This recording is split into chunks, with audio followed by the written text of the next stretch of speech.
monde et bienvenue au Balado, le podcast. What's up, everybody? I'm Joey Alfieri. Welcome to another episode of the Pregame podcast here on the Alouettes network. And we've got a lot to get to in this show. As always, we will start in French and then we'll move over to English. So if you're waiting for the English portion, just be patient. Comme d'habitude, on commence en français et on va terminer le balado en anglais. Aujourd'hui, en entrevue, on a le receveur Kaion Julien-Grant qui va se joindre à nous. Ça, c'est une entrevue en anglais, évidemment. Kaion parle en anglais seulement. Il parle un tout petit peu en français. Il s'est amélioré beaucoup, mais l'entrevue a été faite en anglais. Évidemment, les Alouettes en action samedi soir à Calgary. J'y serai et si jamais, après la game, vous voulez jaser avec moi ou d'autres partisans des Alouettes, assurez-vous de bien vous mettre en ligne. On a une émission d'après-match en direct de Calgary. Aussitôt que la game est finie, donnez-moi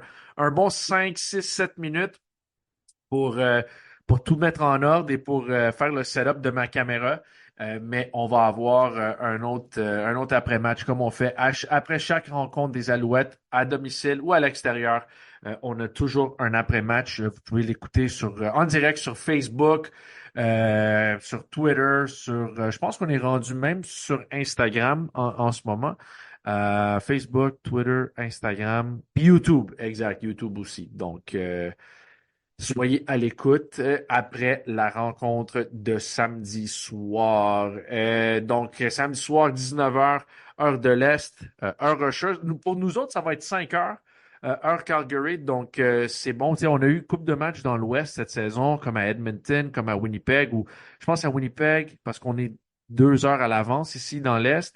C'était à 8h30, puis à Edmonton, c'était à 9h. Donc, tu sais, les gars rentrent un peu plus tard le matin, parce que nous autres, la manière ça fonctionne, après chaque match, on revient tout de suite après la rencontre. Donc, tu sais, si le match commence à 7, ça finit vers 10, les gars ont le temps de prendre une douche, de manger, de changer, juste de se détendre un peu. Donc, ça vers minuit. On embarque dans les autobus, on va à l'aéroport, minuit et demi, 1h du matin, on embarque dans l'avion, il faut attendre l'équipement des joueurs qui arrivent, il faut que tout ça soit rentré dans l'avion et par après on quitte. Donc nous autres, je pense qu'on va atterrir à Montréal vers 4h30, 5h. Donc tu sais, pour moi qui n'a pas joué, c'est tough, mais imagine pour les joueurs qui ont joué 60 minutes de football, qui sont maganés, certains d'entre eux. Donc ça fait un long retour. Ça fait une couple de journées qui sont assez longues. Donc, on quitte la veille, on quitte vendredi et on revient dimanche matin vers les 4h30, 5, 6, dépendamment de toutes sortes d'affaires. Donc, j'ai parlé de Kaion Julien-Grant. C'est important. Il y a des changements qui ont été faits à la formation des Alouettes. Je vais commencer, j'ai du positif, j'ai du négatif. Côté positif, ça fait une couple de semaines de suite là, qu'on est magané au poste de receveur. J'ai des bonnes nouvelles. Donc, toujours pas de Tyson Philpott, toujours pas de Austin Mack, mais 2 joueurs reviennent dans la formation partante. On a Kaion Julien-Grant et on a Tyler Sneed. Donc, Sneed qui s'est blessé lors du premier match de la saison à Winnipeg, après un long jeu par la passe. Et Kaion Julien-Grant, il a raté les 6 derniers matchs. Il s'est blessé lors d'un affrontement contre les Argonauts de Toronto au mois de juillet. Donc, tu sais, pour ces deux-là, ça va être important de vite s'adapter au rythme de jeu. Mais tu sais, pour Tyler Sneed, je peux vous dire comment je pourrais vous expliquer ça. Tu sais, on a vu, il s'est blessé lors du 3e quart à Winnipeg. Il avait déjà 62 verges, je ne me trompe pas. Puis lui, il a connu une saison, tu sais, c'était presque 800 verges. Il a commencé la saison sur l'équipe d'entraînement. Tu sais, il avait manqué 3 matchs à cause de ça. Puis il a fini avec 800 verges. Donc, si tu mets ça sur une campagne complète de 18 matchs, il est pas loin des 1000 verges. Comme saison recrue, c'est quand même impressionnant, un jeune de 23 ans qui accomplit ça. Là, il y a 24 ans, on l'a vu au camp d'entraînement, il est en santé. Tyler Sneed a vraiment connu un camp d'entraînement impressionnant. Tu sais, on le voyait comme joueur, receveur dominant. Pour vrai, là, c'est vraiment incroyable de voir la manière dont il a joué. Il a performé à tous les jours au camp d'entraînement. Tu sais, on sentait comme vraiment qu'il était beaucoup plus à l'aise aux alentours de l'équipe, dans un environnement professionnel. Tyler Snead, moi, j'étais convaincu qu'il allait avoir une saison de 1000 verges. Malheureusement, ça n'arrivera pas à cause de la blessure. Mais j'ai vraiment apprécié le travail de Tyler Snead. Et cette semaine, on lui a parlé après un des entraînements, puis il a avoué que c'est la première fois qu'il se blesse. Tu sais, c'est un gars qui mesure 5 pieds 7. Il n'est pas costaud non plus, mais c'est la première fois qu'il se blesse puis qu'il manque des matchs dans sa carrière professionnelle, dans sa carrière même à l'université et quand il était plus jeune. Donc pour lui, il a avoué que c'était difficile. Il y a eu une chirurgie au pied. Il a dit que sa famille voulait venir à Montréal pour le voir, pour le soutenir, mais lui, il a dit non, il voulait pas qu'il le voie comme ça, avec un pied magané. Donc, ils sont restés un peu loin, mais ils se sont parlé à tous les jours. Donc, c'était quand même, il a fait ses prières, il a parlé il a parlé de sa relation avec sa mère, avec Dieu aussi, avec ses parents. Puis ça, c'est comme ça que euh, il s'est gardé dans un esprit de positif. C'était une situation négative, mais quand même, il a essayé de demeurer le plus positif possible. Donc, je m'attends à ce qu'on voit beaucoup de Tyler Snead. Il va être de retour dans l'alignement. D'habitude, il joue comme receveur intérieur, mais de ce qu'on peut voir sur la charte des positions, sur le site des Alouettes, il va jouer comme receveur extérieur du côté large du terrain, ce qui est la position naturelle de Philpott. Où Philpott a joué cette saison. Donc, ça va être intéressant. Pour Kaion Julien-Grant, écoute, c'est sûr, c'est 2 saisons quand même frustrantes pour lui. Il s'est blessé 2 fois l'an passé. Il n'a pas fini la saison. Il n'a pas été en mesure de finir. On va en parler dans l'entrevue de cette semaine. Mais il n'a pas joué. C'est un des gars qui n'a pas joué lors de la Coupe Grey l'an passé.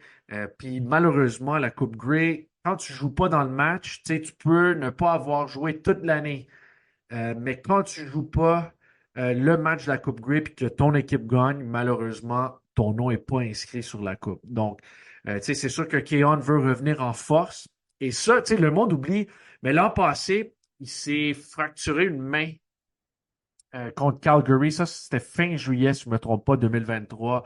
Puis à ce moment-là, il était dans le top 5 pour les verges sur réception. Donc, tu sais, je pense que tout le monde pense quand tu penses au receveur des Alouettes, tu penses à Snead, ou tu penses à Mac, ou tu penses à Philpott, mais Julian Grant a vraiment été productif l'an passé. Mais malheureusement, c'est 2 blessures. Il a raté c'était 2 grandes séquences de la saison. Donc, c'est sûr que ça lui a fait mal. Il s'est blessé une deuxième fois à son épaule. C'était à Ottawa fin septembre l'an passé. Puis là, tu sais, il revient. Il a connu quand même une couple de gros matchs. Un à Edmonton. Puis son meilleur match de la saison cette année, c'était contre Ottawa. Il a fini avec 8 attrapés pour 116 verges. Mais, mais tu sais, c'est vraiment c'est un gars qui est rapide. C'est un marchand de vitesse, tout comme Snead. Et c'est un autre outil pour l'attaque et pour Cody Fajardo. Donc, tu as ces deux-là qui reviennent en force. Éventuellement, tu sais, Mac revient, éventuellement, Philpott revient. Puis là, tout d'un coup, t'as un attaque explosif. Et là, on n'a même pas parlé, tu sais, on parle de ces deux-là, on n'a même pas parlé euh, de. euh, on n'a même pas parlé de Charleston Rambo, on n'a même pas parlé de Cole Speaker, on n'a pas parlé de Reggie White. Tu sais, ça, c'est toutes des cibles importantes pour Fajardo. Donc, tout ce monde-là vont être la formation partante côté receveur, c'est Rambo, Reggie White Jr., Cole Speaker, Kaion Julien-Grant et Tyler Snead. Donc, Snead et Julien-Grant reviennent. Bon, euh, malheureusement, on a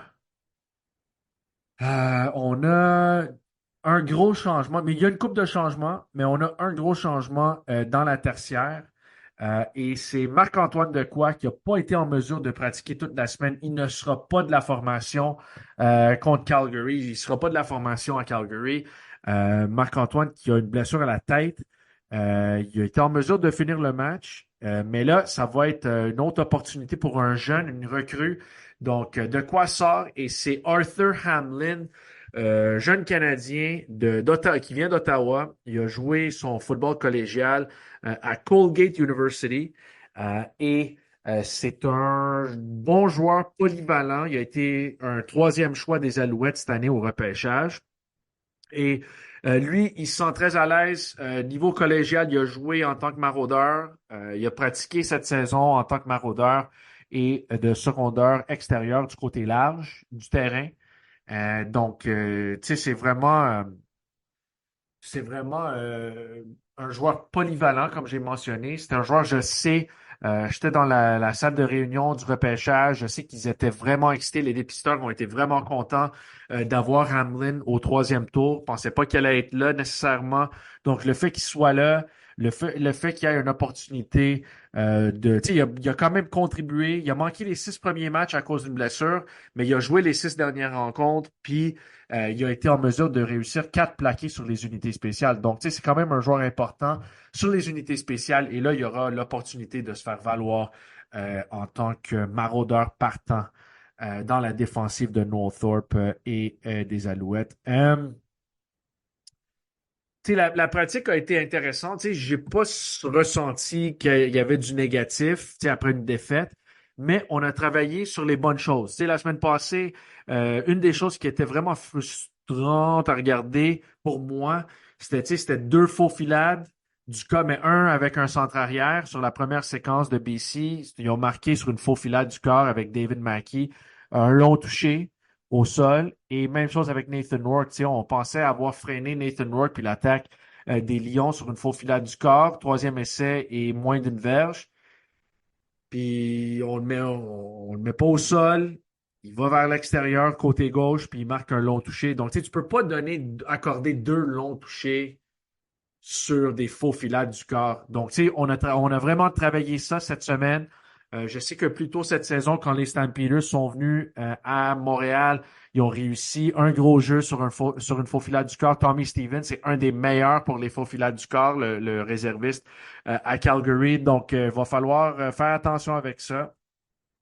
Et c'est ça, on va voir les autres changements dans la formation des Alouettes. On a Nafis Lyon qui rentre avec Julien-Grant et Sneed. Et on a un ancien des Carabins, un gars qui vient d'arriver, mais qui va jouer. On a Philippe Lemieux-Cardinal, l'ailier défensif qui rentrera de la formation. Côté, c'est qui sort? On a De quoi qui sort, Crevon Leblanc qui sort, Osé Barbonne et Shedler Furvius. Donc, 4 changements à la formation des Alouettes cette semaine contre les Stampeders. Et c'est clair, tu sais, c'est un gros match. Pour les Stampeders, ils sont rendus à, je pense, c'est 4 défaites de suite. Ils ont perdu les 2 matchs les plus émotifs de la saison pour eux autres. Tu sais, le back-to-back contre Edmonton, quand ils jouent 2 matchs de suite, début septembre, ils ont perdu les deux. Ils ont mis Jake Mayer, le carrière partant sur le banc pour le deuxième match. Là, tout d'un coup, il revient comme partant cette semaine. Donc, tu sais, lui, il aurait quelque chose à prouver. Donc, ça va vraiment être un match. C'est drôle. Je le mentionne à chaque semaine, mais je pense que ça va être un match plus serré qu'on le pense. Tu sais, je pense pas que ça va être un massacre. Tu sais, je sais que les Stampeders ont une fiche de 4-8, mais ils ont quand même une bonne équipe avec des bons joueurs. Tu sais, défensivement, ils ont des bons secondeurs. L'ancien des Alouettes, Micah Howey, est là. Cam Judge est là, très bon joueur canadien. Un autre ancien des Alouettes, Brandon Dozier, se trouve là-bas. Julian Hauser, l'allié défensif. Mike Rose, le plaqueur défensif. Tu sais, ils ont des bons joueurs. Donc, Vauders aussi sur la ligne défensive. Donc, tu sais, ils ont des bons joueurs. C'est juste pour... Ils en arrachent sur le terrain en ce moment. Écoute, ils sont pas dans une bonne position, mais ils ont besoin de tous les victoires cette saison, tu sais, pour avoir une place en série. Ils sont pas loin d'une place en série, mais il faut qu'ils redressent la situation. Et on sait que Dave Dickinson, c'est un bon entraîneur-chef. Les coordonnateurs qu'ils ont là-bas, Brent Munson, Mark Killam, c'est des gars qui ont été là depuis longtemps. Donc, le staff est ensemble depuis longtemps. Donc, tu sais, c'est jamais facile d'aller à Calgary et de gagner sur la route. Mais les Alouettes ont une fiche, je pense une fiche parfaite, mais c'est sûrement une fiche parfaite, mais je pense que c'est rendu à 5 victoires, aucune défaite sur la route. C'est tout ça? Oui, exact. 5 victoires, aucune défaite. Et juste pour vous donner une idée, euh, tu sais, les Alouettes ont 5 victoires, aucune défaite sur la route. Tu regardes tous les autres équipes. Ottawa sont 2 victoires, 3 défaites. Donc, plus de défaites que de victoires. Toronto, une victoire, 5 défaites sur la route. Hamilton, une victoire, 5 défaites sur la route. Winnipeg, 2 victoires, 4 défaites. BC, 3 victoires, 5 défaites. Saskatchewan, 2 victoires, 4 défaites, un match nul. Edmonton, 3 victoires, 4 défaites sur la route. Et Calgary, ils ont une fiche de 0-6 sur la route, mais ils ont une fiche de 4-2 à domicile. Donc, si on regarde les fiches sur la route, il y a juste les Alouettes qui ont plus de victoires que de défaites. Ils sont 5-0. Mais Calgary, faites attention. Calgary, 4 victoires, 2 défaites à McMahon Stadium. Donc, tu sais, ça sera pas facile. Ça sera pas facile du tout cette fin de semaine. Le match débute à 19h sur RDS, TSN, le 98.5 FM et TSN 690 Radio. All right, let's move on in English now. We're just talking about the road records. The Alouettes, only team in the CFL with a road record better than 500. They're a perfect 5-0. Stampeders have lost 4 games in a row, back-to-back to Edmonton and the Labor Day Classic as well. But they're 4-2 at McMahon Stadium. So Calgary is definitely a better team at home than they are on the road. But this is a team that is still has talent. You know, they're bringing back Jake Mayer off the bench. You know, he's going to have something to prove. You know, they got Reggie Bagleton on offense. You know, they've got some good players. You know, they've got Jalen Philpott. They've got guys, Mark and Michelle. They've got guys that can make plays. It just, for whatever reason, it hasn't clicked. I think, you know, from an Alouettes perspective, there was a lot to pull from that game last week, the loss against the BC Lions. You know, you're still feeling good at 10-2. There's no need to panic. Ottawa's close, but they're still 3 points behind you, and you get them next week. So, you know, this is an important stretch for the Alouettes. Like, this is, you know, September, the middle of September is when, you know, the season changed for the better. And it was actually a trip in Calgary. You know, last year, the Owls lost on September 9th, I think it was, and September 15th on the road, back-to-back to Toronto, one on the road, one at home. And then they went to Calgary the following game, and they won that game, and then they didn't lose again. So, you know, you're back to the scene of the crime where your season changed last year. And you end up going on to win 8 in a row and winning the Grey Cup. So, you know, to me, it's one of those things where you want to absolutely come out, you want to punch Calgary in the mouth early, and you want, you know, this is a team that's down on confidence. So you want to make sure that you come out and you do the things that you need to do early on. And if you can jump out to a lead early on, maybe they get discouraged or a little heartbroken about the way things have gone lately, and it kind of plays into their mind, and then you can take it to them. But I think this is going to be a close game. Calgary's a good team. You know, this isn't a terrible team at all. They've got some talent on paper. So, yeah, I mean, the Stampeders are going to be a stiff test for the Alouettes. But, you know, Montreal can continue to try to put themselves, you know, a gap between themselves and the rest of the East Division. Right now, Ottawa is going to be playing Hamilton this week, and then Montreal and Ottawa do battle. So there's 3-point gap. Ottawa loses. You win, you put a 5-point gap there, you beat them next week, all of a sudden it's a 7-point gap. It can get out of hand in a hurry. But by that same token, you know, it's a critical point, because if you lose to Calgary and Ottawa beats Hamilton, then it's a 1-point swing. And then and it's a 1-point gap. And then if Ottawa takes care of business against you next week, well, then all of a sudden you're not first in the East anymore. So, you know, if things go perfectly and things go really well, all of a sudden you can find yourself with a 7-point gap. If things go as poorly as possible, all of a sudden you find yourself in second place in the division. And so I think this is a team that is going to take this seriously. I think they're going to have learned their lessons from, you know, what went on last week against the BC Lions. I think there's no doubt that they want to be better against the run. We talked about it a little bit, but the 2 quarterback sneaks that went for long touchdowns, you know, it's unacceptable. Calgary has Tommy Stevens, who's very good at that. So you want to make sure that, you know, you hold the teams. There's a yard between the offensive and defensive lines. So it's only normal that more often than not, you know, a team that's going to go for a quarterback sneak is going to end up getting that yard. But my thing is you can't give up explosive plays on short yardage. And really last week, BC had 3 explosive plays. There was 1 stand-back run, and there was 2 quarterback sneaks. Well, 1 with a quarterback and 1 with a fullback. So, you can limit the damage there. Calgary can run the ball, but if you can limit the damage there, I think you set yourself up very nicely to win this game and to come back home with that big victory. But this is a critical stretch. The Owls, the next 3 games before the bye week, the last bye week in the regular season, are on the road. They've got Calgary this week, they've got Ottawa next week, and they've got Toronto the week after that. So you want to make sure you take it one game at a time. You want to take care of business. But at the same time, this is a critical stretch. 5-0 away from home. You got to keep building on that. You got to keep playing well. All right. We talked about lineup changes very quickly in French. Tyler Sneed and Kaion Julien-Grant are back in the lineup. Marc-Antoine Dequoy is out with a head injury. He'll be replaced by Arthur Hamlin. After practice on Thursday, I had an opportunity to talk to Kaion Julien-Grant, and this is how that one-on-one conversation went.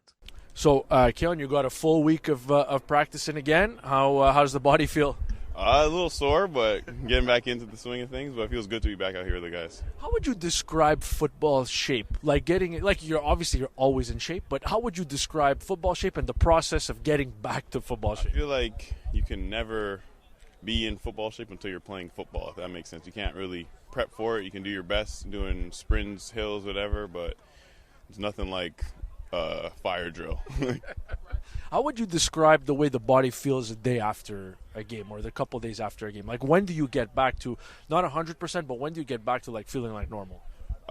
Probably on the second day off or day 1. Just taking care of the body, I guess. But the first day, right after, I'm resting. What is the resting process look like, feel like? What does the body feel like the day after a game? Like, where are you banged up? How are you banged up? Depending on how many hits I take, but mainly my legs. Your legs feel heavy, and probably some bumps and bruises from tackles. Do you feel that in the game though? Like you had a game in Ottawa where you had 116 yards, 10 targets. The more you get, do you feel it in the legs, or is it more the next day? I would say more the next day because just, I guess, adrenaline. Sometimes you might feel it. Let's say you get a hard hit, like a Charlie horse or something. But other than that, you're gonna feel it the next day. What did you ever get to a point where you're like, okay, I need a break from a target here? I don't need this target right here, right now. Maybe you go away from me? I try to say no, but there's definitely times where you're going to be a lot more tired than others. So I'm always ready for the ball. How tough has it been to watch? You spend all 6 games on the 6-game injured list, but to watch and to be, watching from afar when you see other receivers go down. What are you doing during a game? When you're standing there, what are you trying to process? What are you trying to do? I'm just trying to first figure out what play we're running, where I would be, what could have been done better, and just keeping a positive attitude on the sideline for the guys and just being supportive. We can't get you a headset so you can hear the plays? Nah, you just got to stand close to the coaches. Only? Yeah, quarterback's open. Yeah. I'm just curious what you've made of the season for the group of receivers so far. I mean, it just seems like whenever somebody came out, someone else has stepped in. Just what have you made of the way that you guys have been able to battle through adversity? Because every position group has been banged up at some point, but not like receiver. It's just like what Coach Moss says. We have the hanger. Everyone's ready to go in at any point. How about for you? I'm curious about your football journey growing up. I know your dad played for the Alouettes for a very little bit. When did you start playing? How old were you when you started playing? And when did you catch that fever? When did you know, okay, I'm pretty good at this? High school. I started playing in grade 9, and I wasn't really taking it serious. And then it wasn't until maybe grade 11, 12, I was like, oh, I can actually do this. I would say grade 12 or my 5th year, really. We went down to Ohio, and we faced Mulder, the number 1 team, and Sam Hubbard was on that team, funny enough, but they whooped us. But then I had 300 all-purpose yards against them, and I was like, okay, I'm pretty good at football. Maybe 300 all-purpose? Yeah. On return, you returned the ball as well? I was returning, yeah. I know you haven't really gotten to. I know you've done it a bit. You've had some time as an off returner since coming to Canada a little bit, but do you miss it? I miss it a lot more in my earlier years, I would say, but now it's just I'm cool without it. The off returner was never really my thing. I was mainly just a returner. What's the hardest you got popped on a kickoff return? Kickoff return? Or a punt, whatever. Well, on a return in general. I'm trying to think. Did anyone ever catch you? Did you ever return? I never really got smoked on a return. More so on screens and stuff like that. Well, what's the hardest you got hit on in the CFL? What's the hardest you got hit? Probably Ottawa. like 2 years ago. I think I had a screen, and I think it was Molden that hit me. Yeah, that hurt. It hurts in the moment. Like, how long does it take for that, a shot, like a big shot to, like, kind of wear? I guess it depends on the shot. Bounce up. You can't let them know that you're hurt. Yeah. But have you ever, like, did you ever want to, like, push through? Like, have you pushed through where you're like, oh, man, I probably shouldn't be walking right now? But I mean, a lot of the times I have been pushing through injuries, like, for like this year or even last year when I broke my hand, like, the first half of Calgary, and I played the game. I didn't know it was broken. Like, you didn't know it was broken? No. You had no idea it was broken? No idea, yeah. So I felt like it was, like, I banged it up, and I was like, okay, whatever, I'll finish the game. And then, is that the worst injury you played through? yeah, that one or my recent shoulder. Yeah. It's hard to get through those. I'm sure the next morning, that must be. Yeah, it's not fun. My hands swelled up pretty bad, and then, like, I couldn't move my arm, like, the next day. So during the game, did you not take off your gloves then? Like, during that game when you broke your hand, like, if you take off the gloves? I took it off, and then I was like, okay, I'm able to bend it. I'm fine. Because I was still making catches, so I was like, okay, it's not really affecting me. Yeah. I know, I remember that one. But then, could you get the glove back on? Yeah. So it wasn't swollen to that point? It was swollen. It didn't really, like super swell up until, like, after the game, and then the next day. Who's your favorite player growing up? Devin Hester. Okay, that makes sense. Yeah. I mean, the return game, but you didn't really. I mean, he was a receiver, but not really. I liked him for the returning aspect. Yeah. Obviously, if your favorite Devin Hester moment was that the Super Bowl. Yeah. It's funny. I heard Tony Dungy, because they played the Colts, and I heard Tony Dungy say in an interview, like, all week they were like, oh yeah, we're not going to kick the Hester, and then they're like, oh, let's kick the Hester, let's try it, and then boom. So I used to watch his highlights, like, before every, like, high school game. Who's the best player you ever played with? Was it Sam? I know you mentioned Sam Hubbard. Could you tell he was going to be special when you played him? I mean, I couldn't really tell. He was playing safety at the time, but, like, they were saying he was like the end now. Yeah, I know, but he was I don't know. He was pretty lengthy, like, pretty tall. But other than that, I guess he was like the most known one. Yeah. You played at St. FX. Where did you get recruited? I'm assuming you got recruited multiple spots, but where else were you close to going, and how did you figure out that it was between St. FX and Laurier, and then there's other schools that were recruiting me, but I wouldn't say they're as serious. It's like more so, okay, you're still available here, you can come. Yeah. So I don't know, I felt at home when I went to St. FX, but I felt like the same way at Laurier, so it really could have went either way. So how'd you decide? St. FX way further. I mean, way further from home. Yeah. And then I got a scholarship too, so it really helped. So they paid you to go. Yeah. So there's some U Sports violations that I went on. No, tuition. Just went tuition. What'd you study? Kinesiology. Okay. And what do you still want to use that when you're done, or you're just all in? Like, do you want? Like, are you a guy that wants to coach maybe eventually when you're done, or have you thought about that? I can see myself doing, like, positional coaching. I don't know about, like, coaching like that. But, yeah, I can see myself training people, though. Oh, yeah? Yeah. Okay, cool. I'm curious, funniest receiver in the receiving room? Funniest? You guys don't have nobody funny? Everyone's funny in their own aspect, though. Stop it. No, I promise you. I would say Rambo, but then I would also, like, Cole is, like, he's hilarious, and he's not even trying to be funny. Like... All right. Then who's the one who gets, like, the butt of the joke all the time? Like, who gets picked on the most? Probably Cole. Cole? Yeah. Because he doesn't fight back, though. That's why. Because he's such a nice dude, and he's such a soft-spoken dude. Yeah. So he's always smiling. Have you ever not seen Cole smile? When he scores a touchdown and he's hyped up, and he's... I mean, like, in everyday life. Every day, no, he's always smiling. Yeah, those Minnesota guys, they're nice people. They're nice people. Thanks for doing this, Kaion. Appreciate it, man, and welcome back to the line. Thank you. Thank you very much to Kaion Julien-Grant. I mean, it's been a frustrating couple of years for him. There's no doubt about that. Got off to that crazy start last year where he was top 5 in receiving. He and Austin Mack both were. Had that chemistry down with Cody Fajardo right away.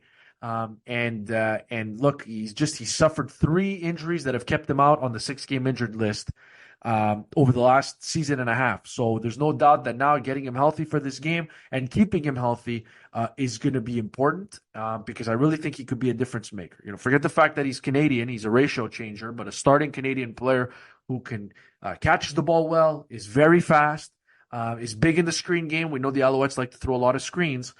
He's a guy who fits into this system perfectly. And with if Philpott and Austin Mack are going to be out for extended periods of time. Well, that means that other guys are going to have to step up, like we've seen with Speaker and Rambo and Reggie White in particular, and Shedler Furvius as well. But I'm just telling you, you look at the way that it's rolled out the last couple of weeks. You've been missing 4 targets. You get 2 of them back in Julien-Grant and Sneed, and I think you are in a really good situation. It just goes to show how much depth that you have, and you can't put all your focus on Rambo. You can't put all your focus on Speaker because Cody Fajardo is going to spread the ball around. All right, that's all the time we have for this week. Again, look, I'll just let you know, there are tickets left for the game on October the 14th, but they're moving quickly. That's the next game. It's Thanksgiving Monday. It's the traditional Thanksgiving Monday game.